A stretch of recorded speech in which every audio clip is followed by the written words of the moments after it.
technologists. Yeah, that may be true. I do not believe that is the value, though, of joining the military. What I believe the value of joining the military is the fact that these Israeli individuals, these men and women, join a platoon. They join a unit, okay? And in a unit, and if you're in your platoon, you have to trust everyone in your platoon and make sure that everyone in their platoon is doing their responsibility. If you're walking the border of Lebanon and somebody's supposed to be a quarter mile behind you, you have to be sure that they're there, and you have to have that trust, and you have to have that knowledge that they're going to stand there. Now, what is that metaphorically to a technology venture? What is a technology venture other than 4 or 5 people coming together with an idea and saying, you know what, we've got an idea and we're going to go kill Microsoft. And we've got an idea, we're going to go kill Intel. Or we have an idea and we're going to go after Google. Okay, that's what a technology venture is, essentially when you bear it down to its essence.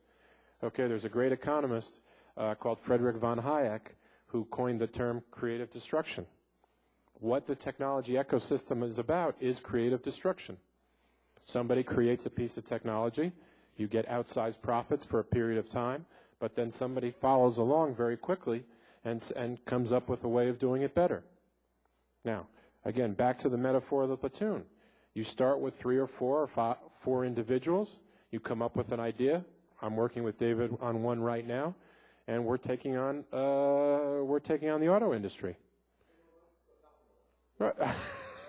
We have a potential investment in a company where we're designing not a hybrid engine, but an electric turbine vehicle.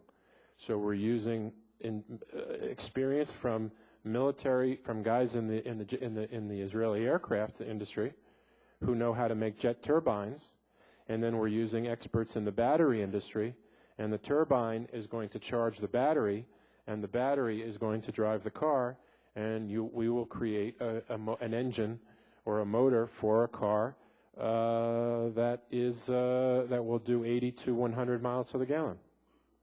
Now, what are we essentially doing? Like David said, we are taking on GM. We are taking on Toyota.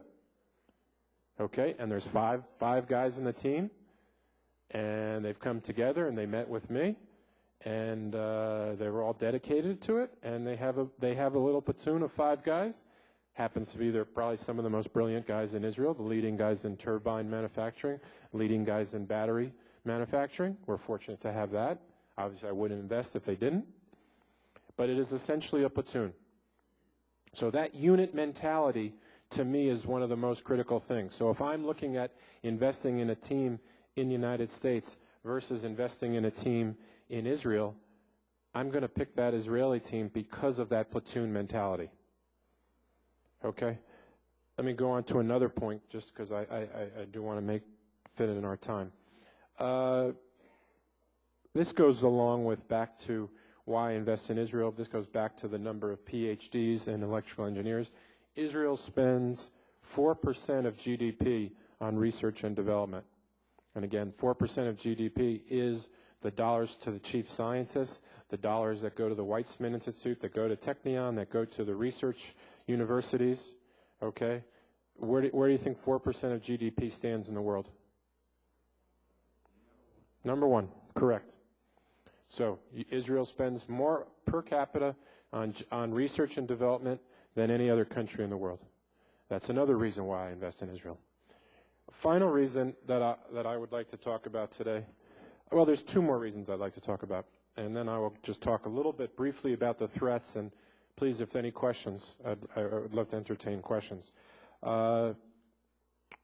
Reason is, I don't know if I'm correct in my numbers, but reason number 6 I have here is, I will answer the question, it's not why Israel, it's why America. Where is the growth in the world happening in the next 5 years? China, I've heard one person say China. Where else? India. Where else? Middle East. Middle East, correct. Singapore. Boston? Did somebody say Boston? I mean, if the United States will be lucky if we achieve 3% GDP growth over the next 5 years, correct? My guess is we're not going to achieve 3% GDP real growth. We may on an inflation-adjusted basis, but not on a real basis. It's very unlikely that the United States will achieve 3% real growth. Where is there 7 to 10% real growth? As you said, China, India, Turkey, Eastern Europe, Middle East. Now, where is Israel closest to? All of those places. Now, fortunately, Israel finally built a beautiful airport, which I hope you've all gone through, and got rid of the bus station,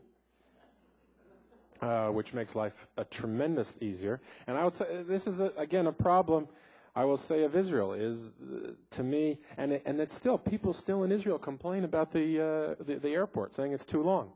It's the most beautiful airport in the world. And understand, for investors, I had an investor who went to the bus station before the new airport was built, came to the bus station and said, I don't want to invest in Israel. Because he got stuck in that bus station for 24 hours and said, what do I want to come back here for? And this is a guy who has who's very wealthy. He never had been to Israel, didn't realize that in Israel there's no such thing as a line. And, you know, the combination of those two things, he said, you know what, I don't want to invest in Israel. Okay, but back to the positioning of Israel as in the epicenter geographically, to hop on a plane and be able to go to Turkey, be able to go to Eastern Europe, to be able to go to China, to be able to go to India, is critical for the future of the Israeli technology ecosystem. And this is another reason why I invest in Israel. Now, the final reason I would say I invest in Israel is there's a debate on who's number 3 or number 4 in terms of total venture capital in the world. If you take locations that are, venture capital is a very geographic specific industry. You don't invest in places all over the world, okay? Because my time is my most important resource. Capital is not my most important resource. Time is. So you look at innovation centers or other ecosystems. Silicon Valley is number 1 in venture capital in the world. Boston or Route 128 is number 2. The debate on number 3 and 4 goes between Austin, Texas, and Israel. So understand that nowhere else in the world, not China, not Singapore, not India, not anywhere else is number 3 or number 4. So Israel is that. And that is very comfortable for me as an investor, because I know if I create successful companies, there will be further capital if I need the further capital to grow the company. But it also, the source of having those venture capitalists there creates the innovation. So the platoons that I talked about, they start things because they know there's money there. Okay? Now, those are sort of my reasons why I've got over 70 million and soon to be over 100 million, which is a lot for a seed venture fund. Any questions on that I can answer? Because I want to switch to threats. Yes? No questions? Oh, I'm sorry. No questions? Okay, so you're all convinced that Israel is the greatest place in the world to invest. Okay. Good. Now I'd like to talk a little bit about the threats to the ecosystem. And there are some threats.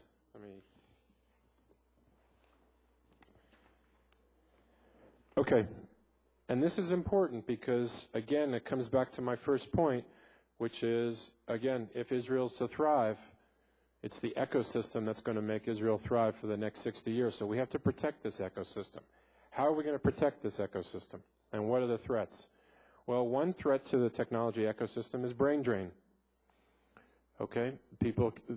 Scientists get degrees in Israel, and they become leaders in their field. I just gave a presentation in Los Angeles 2 or 3 days ago, and one of the guys got up and said, yeah, UCLA, we just got 2 of the brightest mathematicians in the world from Israel, just came over here to join the UCLA faculty.